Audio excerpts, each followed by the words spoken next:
Assalamualaikum warahmatullahi wabarakatuh. Kuliah lagi bareng saya di mata kuliah Interaksi Manusia dan Komputer. Kali ini kita akan membahas mengenai Understanding and Conceptualizing Interaction. Sumbernya masih berasal dari buku Interaction Design edisi kelima, dengan kalian bisa cari ada di webnya, waktu itu sudah pernah saya informasikan ya. Oke, kita recap sebelumnya bahwa HCI itu sudah bergerak lebih luas ya. Dia tidak hanya mendesain, interface untuk, hardware, tapi juga software ya, desktop machine. Dan juga di sini adalah untuk mensupport, manusia, aktivitas manusia dimanapun ya. Dan di sini juga memfasilitasi user experience dengan, memikirkan interaksi ya, desain interaksi, di mana di sini bisa menjadikan pekerjaannya lebih efektif, efisien, aman, dapat juga meningkatkan pembelajaran atau pelatihan, juga memberikan hiburan yang menyenangkan dan mengasyikkan, tingkat komunikasinya juga ditingkatkan ya, dan pemahamannya juga. Nah, kemudian juga di sini mendukung bentuk kreativitas dan ekspresi baru.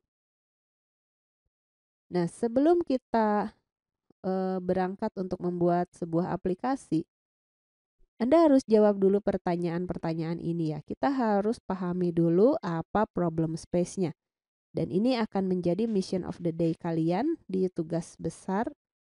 Tapi kalian nanti jawab aja langsung di assignment ya.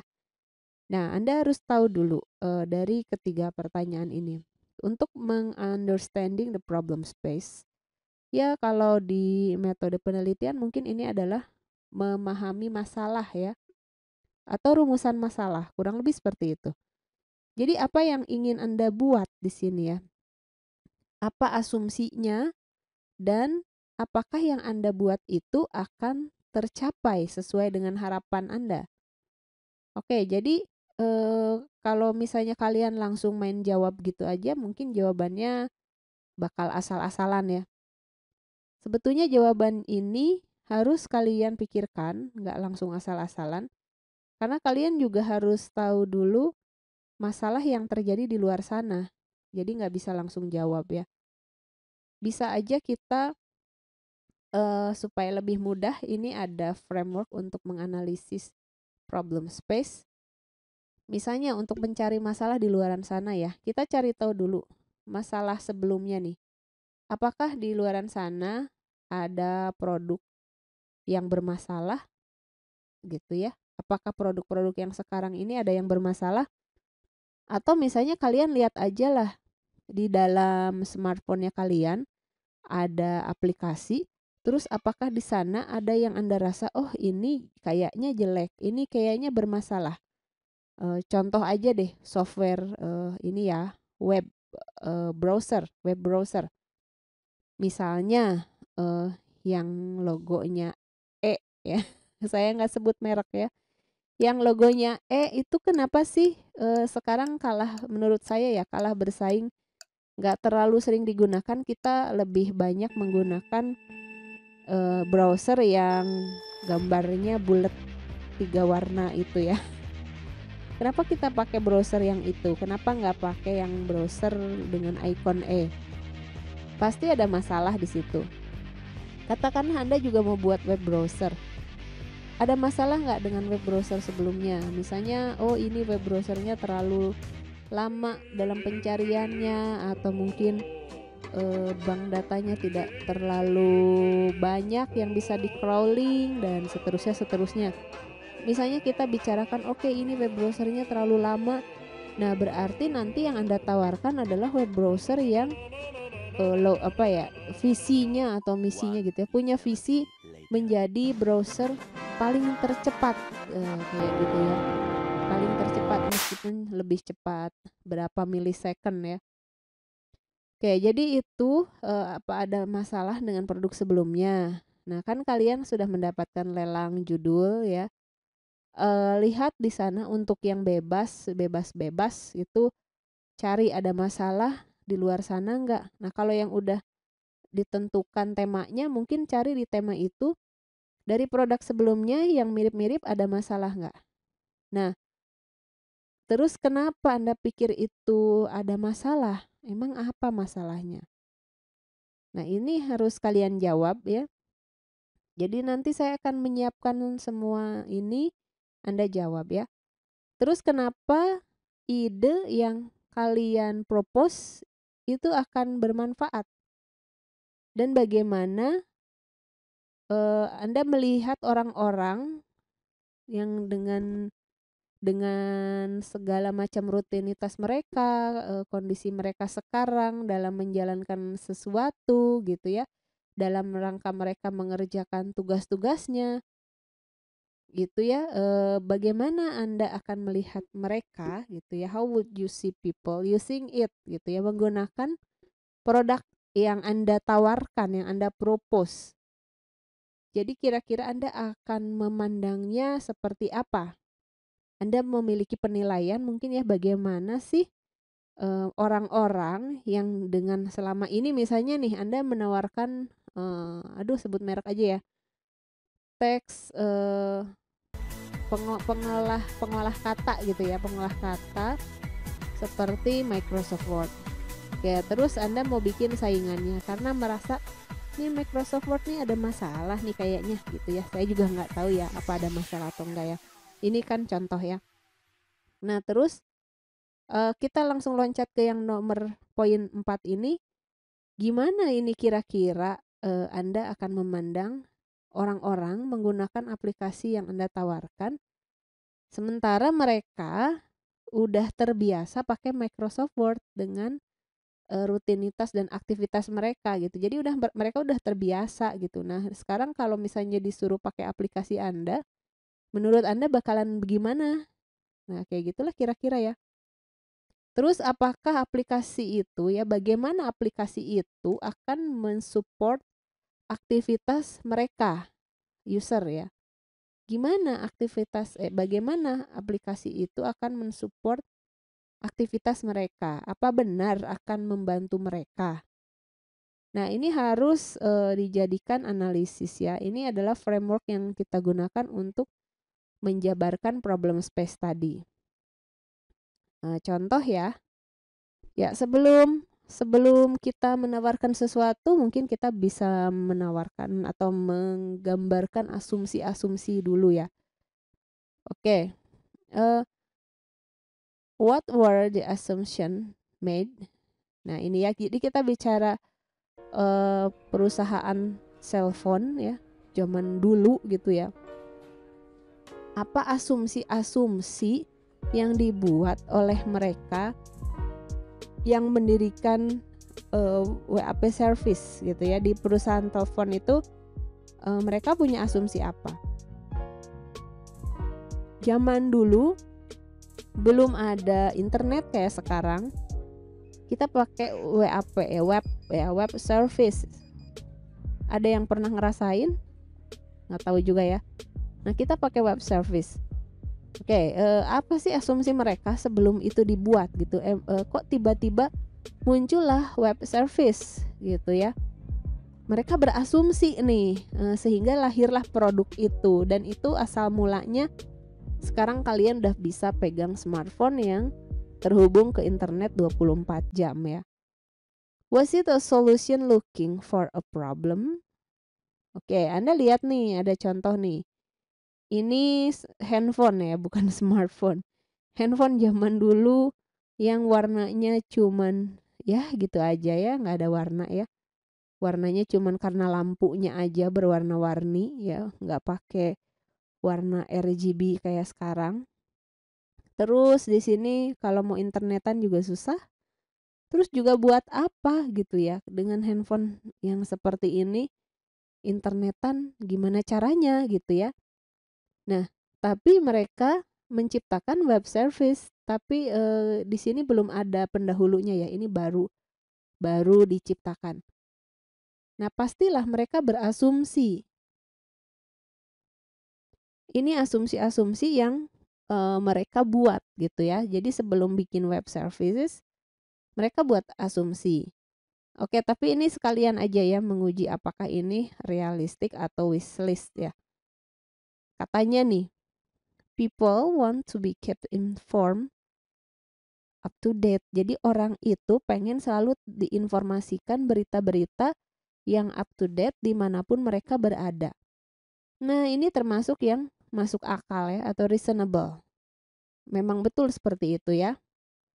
Terus katanya, orang ingin selalu berinteraksi ya, ingin berinteraksi dengan informasi-informasi meskipun mereka lagi di mana-mana. Jadi meskipun mereka lagi di perjalanan. Jadi katanya begitu asumsinya. Dan ini termasuk reasonable ya. Ya, masuk akal. Nah, terus ada asumsi lagi orang-orang itu senang pakai HP atau display ya, pakai display yang kecil, layar kecil dan senang menggunakan interface yang sangat terbatas. Tidak masuk akal ya. Apalagi Anda membandingkannya dengan kondisi kita sekarang ya. Ini tidak masuk akal, tapi kalau zaman dulu dibuat asumsi seperti itu, mungkin karena masih ada ya keterbatasan dari layarnya dan juga dari tombol-tombolnya, belum ada touchscreen. Nah, terus katanya nih, asumsi berikutnya, orang itu akan senang mengerjakan semua pekerjaan mereka di smartphone, bukan smartphone ya. Kalau smartphone iya, tapi kita nggak bicara smartphone ini ya, cellphone ya. Handphone jadul itu loh. Ya, jadi orang itu lebih senang mengerjakan semua pekerjaan mereka di handphone jadulnya itu daripada di PC atau laptop gitu ya. Zaman dulu PC. Kayak misalnya nih browsing ya, surfing, dulu bilang surfing the web gitu ya, browsing ya. Baca email, belanja dan sebagainya, main game. Zaman dulu itu termasuk sesuatu yang nggak terpikirkan, ya nggak? Kalau zaman sekarang, ya orang-orang udah kayak gitu semua. Tapi zaman dulu ini ya, masih belum ada internet yang sedemikian rupa mudahnya dicapai gitu ya di smartphone. Ini masih bicara handphone jadul menjelang kelahiran web service gitu ya. Tapi mereka udah terpikirkan asumsi-asumsi yang seperti itu. Oke, ini masih reasonable asumsinya. Tapi hanya untuk sebagian orang ya, nggak semua orang suka. Jadi ada orang yang suka, saya pengen semua dikerjakan di smartphone aja deh gitu ya. Tapi zaman dulu ingat ya bicaranya bukan smartphone tapi cellphone. Ada orang yang suka saya ingin semuanya dikerjakan di PC, tapi ada juga yang suka dikerjakan di cellphone. Nah, itu asumsi-asumsi yang ada sebelum terciptanya web service. Gitu ya. Nah, sehingga dari asumsi-asumsi tadi ya kalian bisalah dibantu dengan asumsi ya. Tapi asumsinya yang masuk akal, jangan mengarang indah ya. Dan ada pembenarannya atau justifikasi. Misalnya dari jurnal, paper, textbook, ya referensi-referensi yang ini ya terpercaya. Nah, jadi nanti buat ini ya, mission of the day-nya, kalian buat ini nggak boleh beda-beda, satu kelompok harus kompak jawabannya, tapi dijawab masing-masing ya, individual menjawab ini di assignment. Saya ingin tahu apakah Anda berkontribusi nggak nih di kelompok. Ini dijawab dan bikin asumsi-asumsinya terhadap calon aplikasi yang Anda tawarkan nanti. Kayak gitu ya.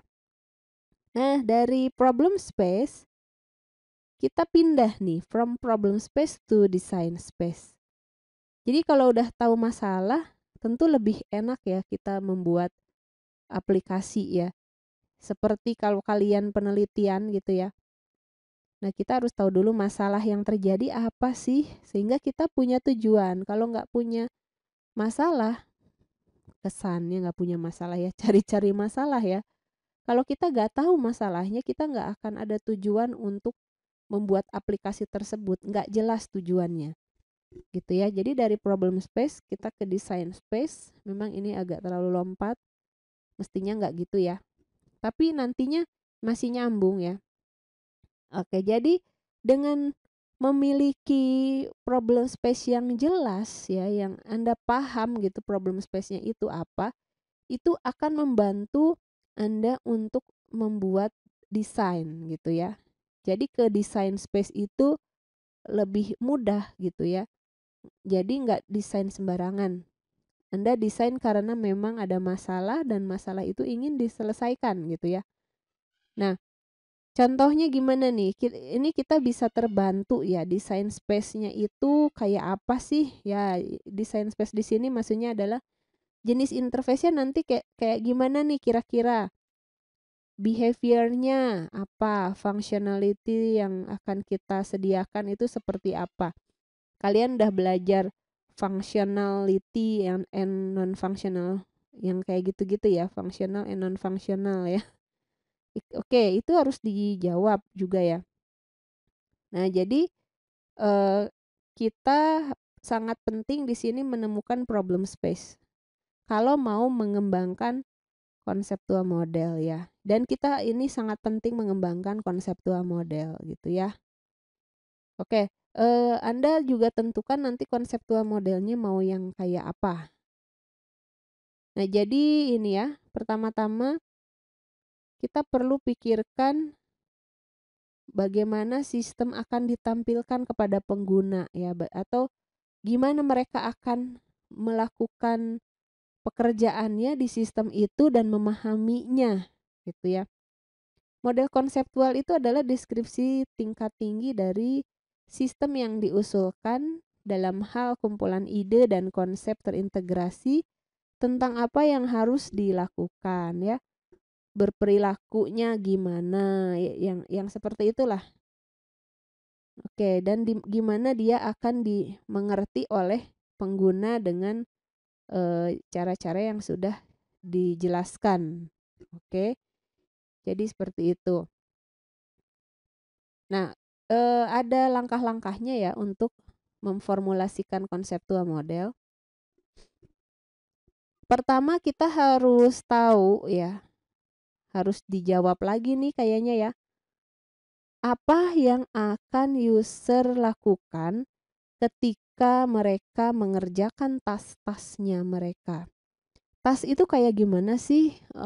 Tas itu kayak gini ya.